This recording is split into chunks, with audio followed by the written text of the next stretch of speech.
Hi, remarkable people. Welcome to another edition of Out of the Blue. And a bit of change to the format this week. I was invited along to talk at the MAT Growth and Mergers Conference earlier this week. And not surprisingly, the topic that they wanted me to talk about was the importance of branding and marketing in MAT Growth. So I thought it would be a really good idea to share the presentation that I gave. Hopefully there's lots in there that you'll take away and find useful. So sit back, enjoy the presentation. I'll be back at the end with some further information. Okay, thanks a lot.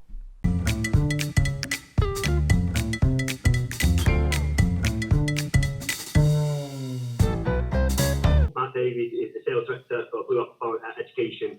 And hi Matt, how are you? I'm very well. How are you, Sean? Thank you. Well, yeah, on the grand scheme of things, everything that's going on, I can't complain about anything too much.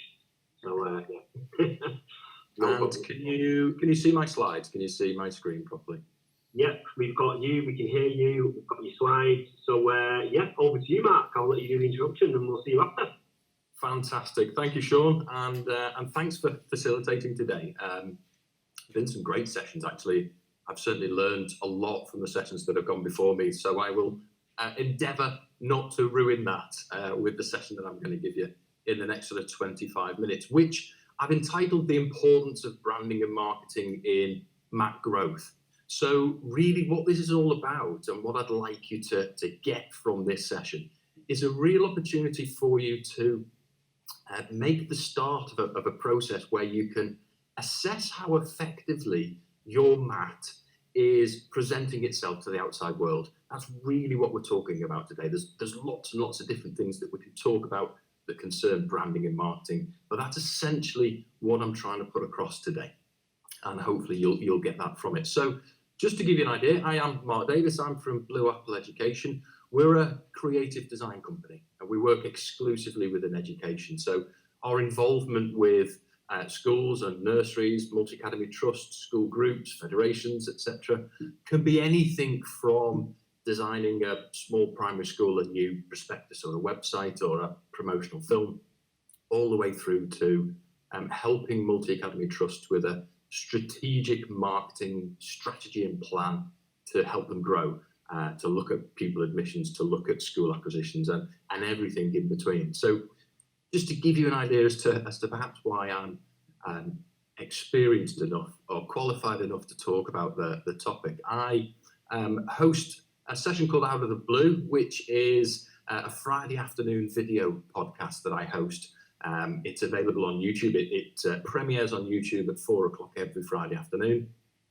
And on that session, I bring in lots and lots of different people to talk about lots of different topics that are important to my clients, really, to schools and to trusts. So you can see there, for example, episode 4, we chatted with Justin Smith, and that was all about ways of generating additional funds. But essentially, we talk all around the topics of marketing and growth. Before COVID, I used to wander around the country meeting people and presenting at different events. So I've done lots of standing up in front of people and chatting about this sort of topic. And I also host a monthly identity masterclass. And this is basically for anybody that wants to start to get a handle on their school or trust brand identity. And they run once a month as well. They're on an online training course. So hopefully that just gives you a flavour for the amount that I'm involved in this topic. It's what I live and breathe. It's what I do every day. So just to give you an idea of how I thought we would structure this fairly one-way conversation that we're going to have this afternoon. And the easiest way for me to present this is to present you with the way that I always approach every client, really, and every sort of relationship. And the reason I do this is that you can relate this also to the two fundamental things that I think are most important for you to consider in your own marketing and communications and the effectiveness of that. They're also the two things that I see being the biggest mistake that people make within education when they're marketing themselves and when they're talking about themselves. So the first one I call unearthing the remarkable, and that's essentially making sure that the way you communicate is a true reflection of your brand identity, the character and nature of your trust. Who are you? What are you about, basically? And the second one of those is a commitment to making sure that whatever money you spend on marketing and communications is actually designed to produce results. And I know those two things sound very, very obvious, but so often I see those two things missing from the marketing that I see trust engaged with. And we'll investigate that a little bit. We'll talk a little bit more about it. But hopefully those two things are really what I want you to consider and take away from today. Bear with me. Okay, so why is it important that you have a strong brand identity? What's the point in that? There's a number of reasons. The first one is we're really seeing a huge increase in competition. More trusts than ever now are recognizing the role that this can have in their own growth and in helping their schools with pupil admissions, in the way that it can help with staff recruitment. For example, I looked yesterday and found there are currently 5 trusts in the north of England that are recruiting for a marketing manager. And that's something we didn't really see 3-4 years ago, but trusts are slowly coming on to the fact that actually this is a specialism, and we're even prepared to recruit somebody into that role in order to look after it. Now, there are some issues about the level and quality of those people that you're able to attract, and the understanding that trusts have when they're trying to recruit that person and what they should be challenging that person on. But to see that they're actually in that role and that they are actually looking for a marketing manager, it kind of tells us that there is a focus among trusts towards this. Growth plans and targets and the funding that is available has led to lots of trusts seeking out help from people like us, professional help there. So there are trusts that are upping their game. They're really getting a handle on the way that they market and communicate. So it's important, obviously, to step up and meet that sort of competition. The second reason is having the loudest voice, really. And some of the trusts that come to us for help will very often say that it's frustrating that people have an incorrect impression of them. And effectively, that's very often all about the fact that they don't have the loudest voice. There are other agencies that talk louder about their trust than they do. And marketing is obviously the way that you can get a handle of that and become the loudest voice in what can be quite a competitive marketplace. Linked to that is really making sure that the way you communicate and the way that you present yourself is a reflection of your vision and values. I think David in the last session talked about a differentiating proposition, which is a great phrase. That's exactly what we're talking about. And he mentioned that they produced a prospectus that was representing that. So an understanding of who they are and what they're about that is then reflected in the way that they're communicating for a very specific reason. Making sure that that's evidenced in the way that you communicate, and effectively giving schools a reason to engage with you and ultimately choose to join your trust or to engage with you in terms of a merger. That's the third sort of important reason why marketing and branding in particular is important for you guys. And it also links to internal communications. A strong brand really can help that feeling of togetherness across school environments. It's a challenge that I'm very often presented with when I chat with multi-academy trusts, and that is, we're developing our own brand identity. We then have constituent schools with their own brand identities, and that's important because we want parents to buy into the character and nature of those individual schools. But how do we homogenize that? How do we get some consistency in the way that we talk as a trust? How do we get schools to feel part of the trust? How do we get staff to feel like they work for a trust rather than working for an individual school? And that all comes from the development of a brand and how that brand then developed within that internal environment. Links back to strong staff recruitment and personal development as well. Okay, so just to recap, some of the common issues that I see all of the time in multi-academy trusts is very often there's very little marketing experience in trusts. That's also very true in state schools. And that leads really to a lack of a lack of trust really in the effectiveness of marketing. So I'll be told quite often buy a trust or a school, often they'll say, we've invested quite a lot of money in a school website. But what hasn't happened in the development of that school website is those two key points that I talked about. The website isn't really a true reflection of their brand character, their vision, their values, and their nature, and it isn't designed to achieve what they want it to do. So from a marketing with a capital M point of view, it isn't designed to actually attract an inquiry. So for a school, attract an inquiry from a prospective parent, and from a trust, perhaps attract an inquiry from a school that may be interested in joining the trust. None of that design is there. So there's been that investment, but it's never worked for them because it's never really been created to work for them. I see very often this very vanilla brand messaging. So the messaging of a trust just gets lost in an ocean of similarity. Lots of trusts saying very, very similar things. And that's really important that we overcome that, and that you actually become a trust that has a very clear identity that people can associate with. And then lastly, an issue that I see is that there is a lack of planning and strategy to the way that an academy trust is marketing and communicating. And that leads to very reactive and ineffective and ultimately much more costly activity than it needs to be.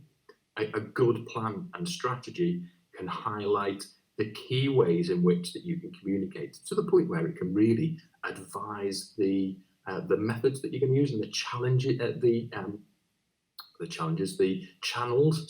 that you're going to use to actually put your message across to a particular key audience. And without that in place, we see lots and lots of activity that makes you feel better, makes you feel like you're being active, but isn't really designed with an end goal in mind. Okay, so I've kind of painted this really dark and negative picture. And actually what I want to do today is to give you a clear indication as to kind of the starting point where you can start with this. And many of you will feel that you've already made a start. Lots and lots of trusts that will have sat down and will have that differentiating proposition, will have a vision and values, will be able to talk to someone like me about themselves. So effectively, the brand exists. What we want to do now is to make sure that that brand is very obvious to the outside world, is showing up in the way that you communicate. So where do you start with that? And you start with a really simple question. It's that differentiating proposition. It is, what is remarkable about your trust? What type of mat are you? And the thing to think about here is the first impression that you want to present as a trust. So we're going to take a website, for example, but somebody arrives on your website, lands on your website. What is the first impression that you want them to get of your trust? And it's a really powerful thing for you all to just think about that. Grab a piece of paper and a pen and think of a single word, a short phrase, a sentence that can sum up what's different and what's remarkable about your trust. You have to think about that. We'll come back to what you can do with those answers in a little while. So I talked about first impressions then. I do just want to talk about that a little more, because it is something that I feel some pushback quite often from people when we start to talk about this.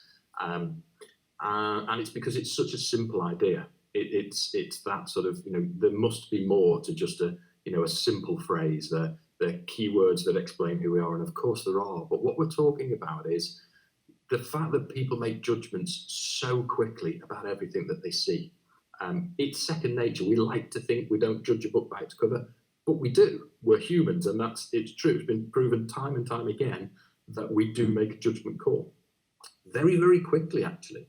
And your audience, the audience to your trust, will be making a judgment call about who you are and what you're about and your character and your nature in less than a second. So we're not saying there that they're making decisions about their future relationships with you, the decisions about whether you're the right trust for their school to join. If we're talking about a school, parents making decisions about the right school to send their child to. But we are talking about a first impression. And if that first impression is wrong, is not what you want them to get. So when I say wrong, it's wrong in terms of how you want to present yourselves. Then that first impression just puts us on the back foot. We've now got to work very hard to change that person's opinion of our trust. And we don't want to do that. We want to set off on the right foot. Just to explain that a little bit, this is an example I've shown to hundreds and hundreds of people within education. And that would be trust CEOs and finance managers and school head teachers and business managers and all sorts of different people. So I wanted to show it today as an example. And I'd like you to just think about the logo that's on screen at the moment. And all I'm doing, I've taken a logo in isolation here, which is rare and kind of wouldn't happen in the real world. But the reason I'm doing that is to highlight just how much you can draw from a logo on its own, just the logo. So this is the logo of a school. And if you think about the type of school that this logo represents, and I've asked this, as I say, of hundreds and hundreds of people, the answers that I tend to get back are very similar. And they are based around, people suggest that this would be a traditional school. They often suggest that it feels very academic. It's got this very bold achieving the best statement across the bottom, which makes it feel, again, traditional. Some people think it feels very independent, old-fashioned. It's got this heraldic crest and a suit of arms. So we have this sort of grammar school, independent, traditional, very secondary feeling to the logo that's being represented there. Most people are very surprised when I show them that the logo was taken from a special school. And a special school that offers a very specialist provision to students with profound physical and mental disabilities. So as I say, we've taken a logo in isolation there, but as a logo in itself, you can see how we're drawing conclusions about the school already. We're just looking at the logo and nothing else, and we're already making our mind up as to the type of school it is. So for this school, their logo was hopeless. It was so wrong. It was such the wrong starting point for their brand and the way that they're going to present themselves. This logo was going to appear everywhere, on their school website, on the signage outside of the school, on the promotional brochure that they produce to give parents trust and belief in the school when a child was first assigned to them. It was just giving completely the wrong impression. This is a school, when we work with them and build a word cloud around their brand character, talk about this very aspirational, safe, caring, outstanding, happy, listening environment. It's just wrong. It's completely out of kilter. Okay, if we go back to that first question that I asked, what is remarkable about your trust? I just want to consider some of the answers that you may come up with for that question. And the reason I want to question it is that what's really important is again, David mentioned in the session earlier on, a differentiating proposition. It's the differentiation part of that that's really important. So when I talk to trusts, I very often hear very similar things when I ask that question. I'll very often hear the family feel idea, and I'll very often hear them talk about the nuts and bolts of being a trust, the provision of centralised services, allowing schools to focus on education, etc., etc. So some of the issues with that are that they don't really differentiate you from other trusts. If you look at other trusts in the area, look at their messaging and look at how they present themselves, very often you'll find they don't present themselves very well, to be fair, because that's very common amongst certainly smaller multi-academy trusts. But also if they are making an attempt to do that, then their messaging is going to be very, very similar to other trusts. If you were a school looking to academise, which trust would you join? How would you differentiate between them? And there's a real opportunity there for any trust that is looking at growth to steal a march, to really get a handle on the way that they present themselves so that they immediately grab the attention and win the hearts and minds of schools that are at that first stage of looking at trusts and what those trusts are about. A little bit of advice, really, when you start to think about that differentiating proposition, that values proposition of your trust, is to think about the opposite check. This is something I raise with schools that I work with all the time, because the word that I hear from schools is nurture. What's remarkable about your school? We're a very nurturing school. Great, but nurture, if you do the opposite check to that, to make sure that that's a word that is going to be different to the way that other schools talk, nurture is kind of fundamental to education. No school would ever claim to be neglectful. So nurture is unlikely to be a useful differentiator for you.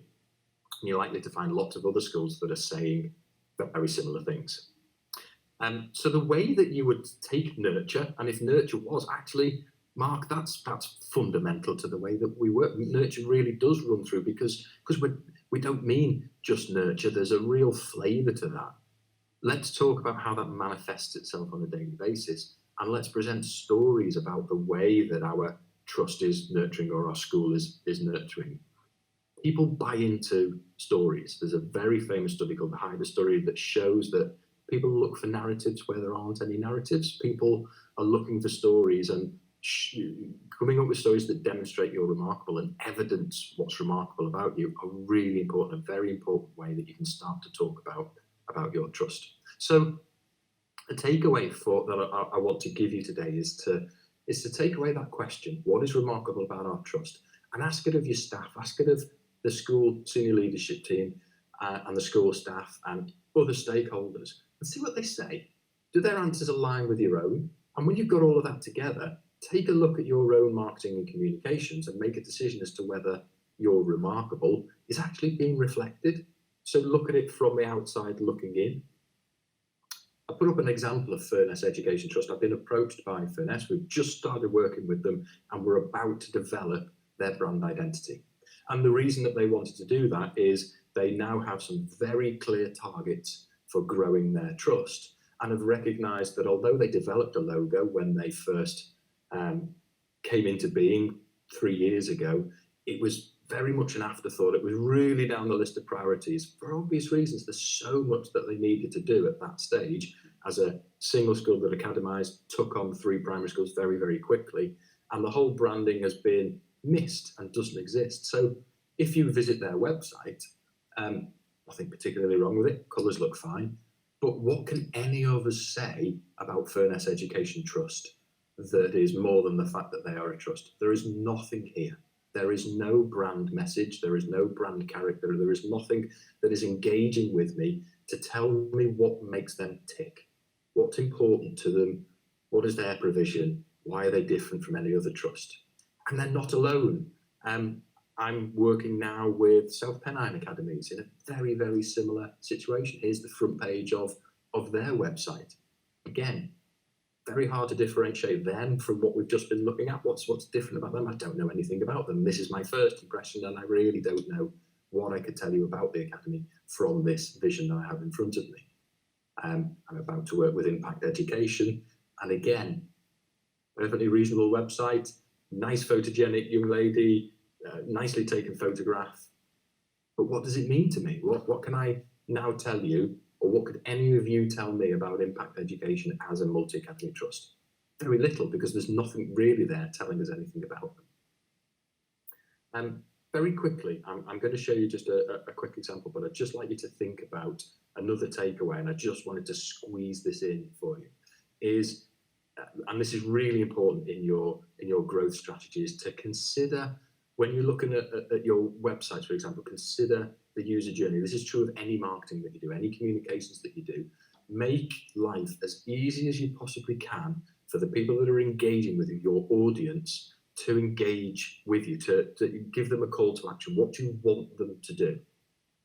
When a prospective new school visits your website, what's the end goal? So that front page those front pages that we've just looked at, they were forcing me to navigate through their website. They were forcing me to go and find information, to go and look for visions and values and a CEO's introduction.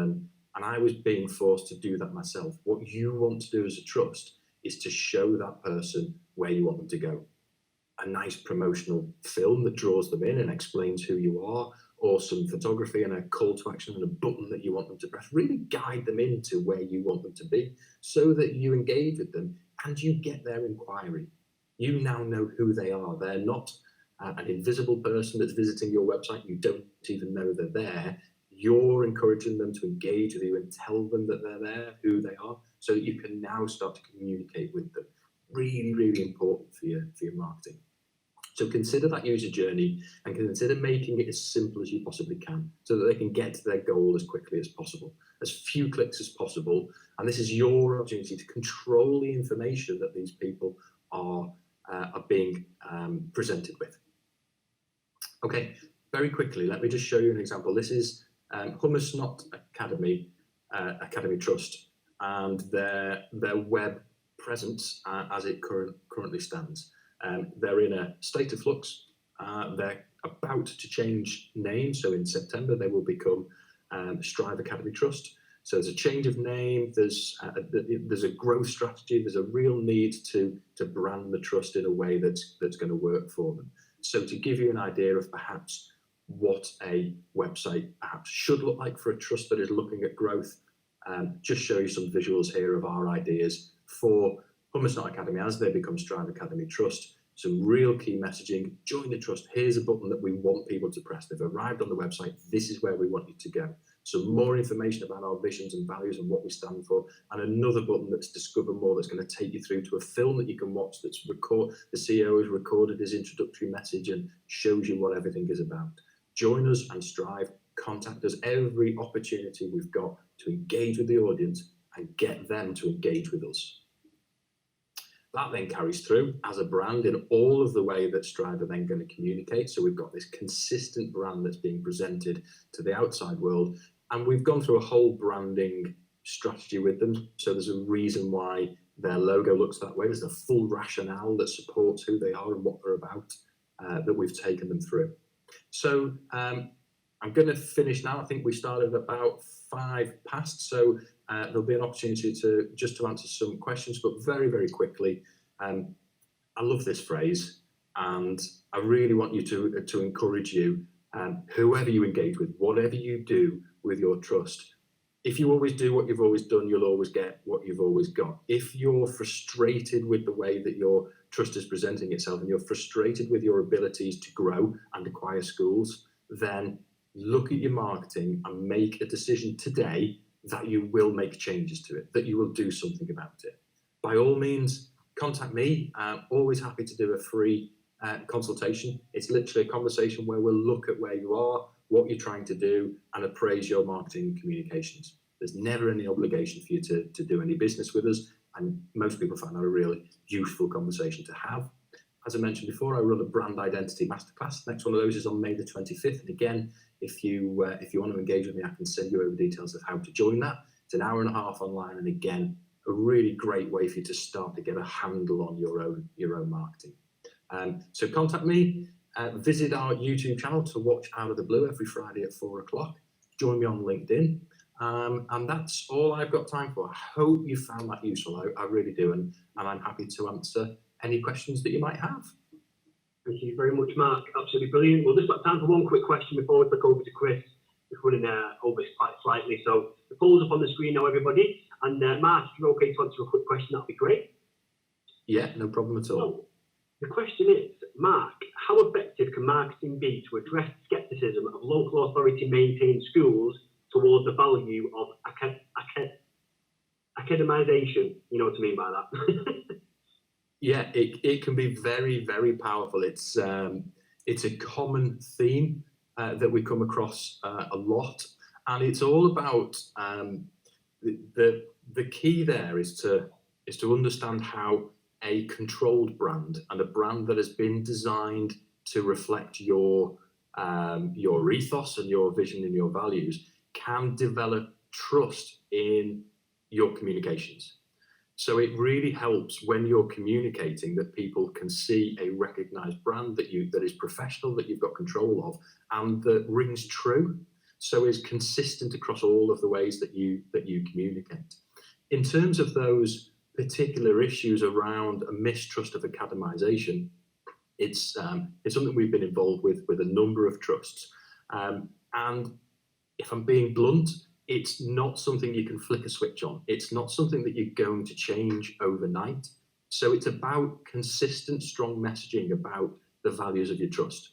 And it's about how the trust is helping school improvement, is helping school development, is helping curriculum development, is help all of those different things that your trust actually does that are true to the way that you operate and that schools value in your proposition.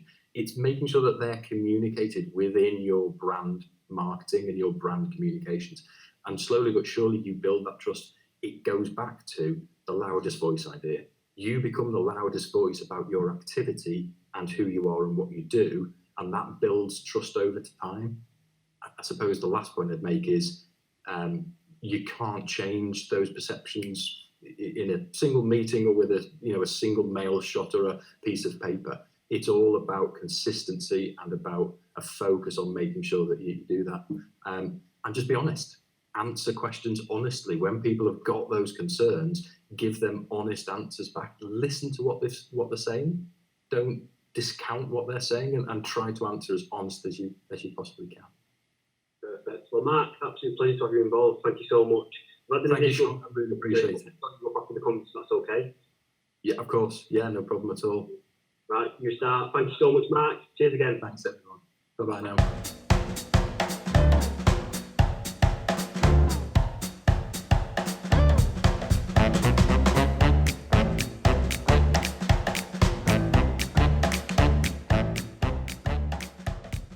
So there you go. I hope you enjoyed the presentation. I certainly enjoyed presenting it earlier in the week.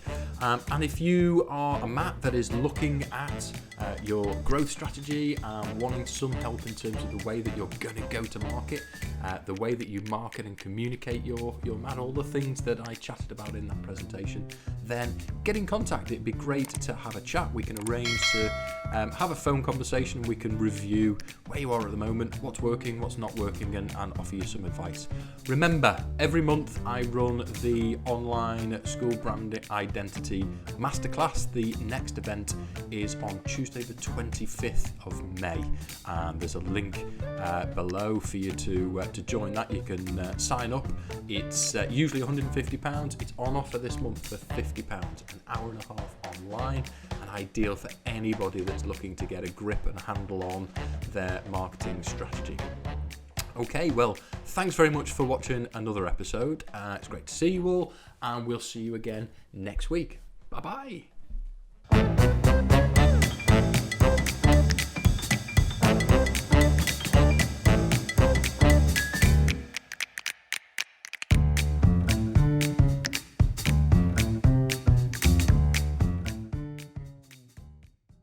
Thank you for watching Out of the Blue, and I hope you enjoyed it. Please subscribe and leave a comment below, and please ring the bell for notifications. I hope I will see you again soon. Bye!